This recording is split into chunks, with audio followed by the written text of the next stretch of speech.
now want to twist this red white piece from like that to make it look in the right orientation. For that, we look at this car. This car is our edge piece. We want it to reverse directions like that, but we only have these 4 streets on which the car can go. So no matter how many times you go around, you will still face in the same direction. How do you twist it? Let's say we take this car. It has the same red and white. What you do is, at this point of time, let us introduce our friend street C. This is street A, this is street B, street C. We reverse our car into street C like that, move into street B, and reverse back into street A. So we have flipped the edge piece. Let's do it in real. So that is your street A, street B, street C. If I keep going on the top layer only, my car will not reverse directions. I move the car into street C, then I move it into street B, then back into street A. Done. But not always will you have empty streets for you to reverse your car. For example, this is in the right orientation, this is correct, this is also correct. Only one edge piece is to be flipped. There are no empty streets for you to play with. What do? Well, you have your cars. These other cars are nicely parked. You want to reverse only this edge piece. What do? Well, again, street C. What you do is you reverse your car into street C. Then you move the entire street that way, so that the original street A is now available for our car to go into. Goes into here. None of the other cars are disturbed. And move the entire street section back. Well, you have the whole world in your hands. You can do anything you want to. Okay. So in real time, A, B, C. Move into C. Turn the entire road section so that now you have an empty street A where the car originally belongs. Move into empty street A. Then move the entire road section back. Simple.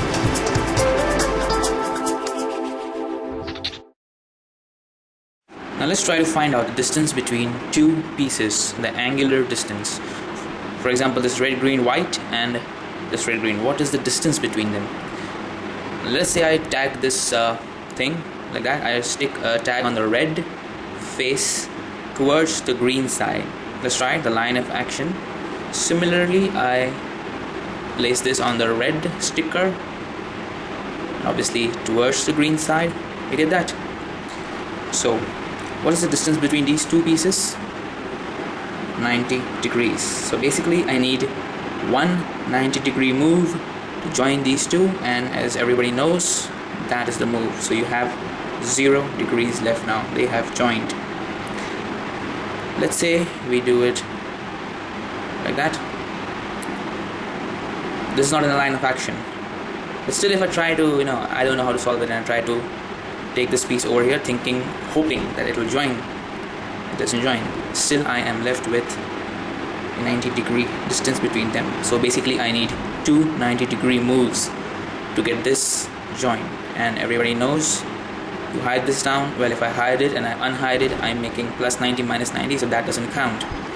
Hide this. So this is your first 90-degree move. 1, unhide, then the second one, joint. Now that was the tiger case. Let me do the crocodile case. That's your crocodile case. The reds are on the top, the greens are on the sides. So again, 90-degree. You need one main 90-degree move to join them. So you hide, unhide doesn't count. So you hide, this doesn't count. That's your main 90-degree move. One 90-degree. Unhide doesn't count. Joint. Let's do the eagle case if you are interested in knowing it. The eagle situation, similar. If I try to join this hoping that it will join, it doesn't join. I'm still left with one 90-degree distance. So basically we need 2 90-degree moves to join these two, and as you all know, that's how you do it. That was your one main 90 degree and the second 90 degree. You have them joined. This is very useful. You do not do it actually, you do it mentally, and you can solve many of the block building techniques like the Petrus method. It's very useful like that. Well, in principle, if you want to join two pieces, the principle is same. There is no tiger, no eagle, no crocodile. Surprised? Well, let's see. This is the white cross, yellow, red, green, tiger. Everybody knows how to solve it like that. Now, if I try to make a crocodile out of this, you have the white cross, reds are on the top. How does the crocodile hunt? Hides down. This moves into the kill zone. If I now rotate the cube that way, you see the opposites are on the same surface. If I hunt it the tiger way, basically I'm unhiding the crocodile. It's a join. Same for the eagle. Is orange green and the orange green. You know how to solve it.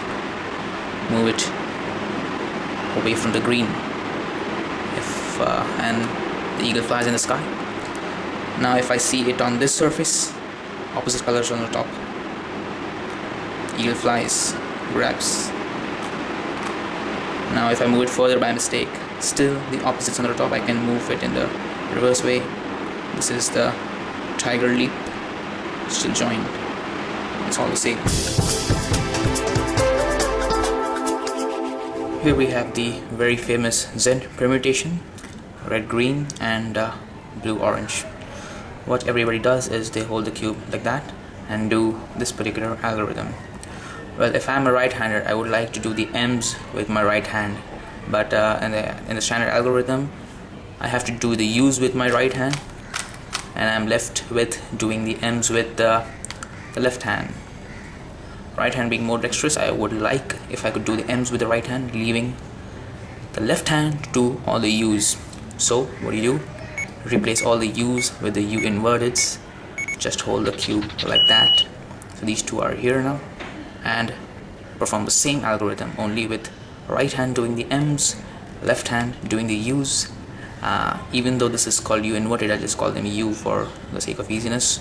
So here we go. You got the M2 U, M2 U, MU2, M2 U2, MU2. This is very simple for the right handers to do. It's like hot knife through butter. And if you're thinking what I'm thinking, you are right.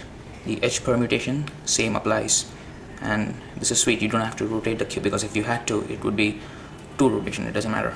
So here we go. Right hand middle finger does the M, left hand does the U. The algorithm remains the same. M2U, M2U2, M2U, M2. The U permutation, or the Allen. Well, I use the exact same algorithm as Lars Petrus has shown us in his webpage. Only thing, instead of these two layers coming down, the L and the R, I take the middle layer up. How do I do it is quite simple.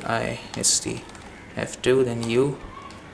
Then what I do is I call a 3-point grip, in which the thumb pushes the M up, then the U2, and the same 3-point ends with the M going down. U, F2. The sweet thing about this algorithm is the mirror case.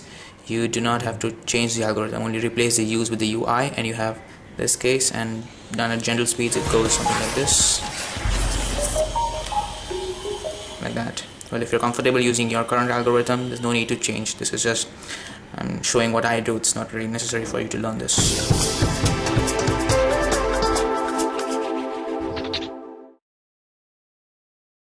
You can even take a visiting card and some tissue paper or some cloth, just wrap it around like that, and just clean it up like that, or just hold it and do the U's, whatever.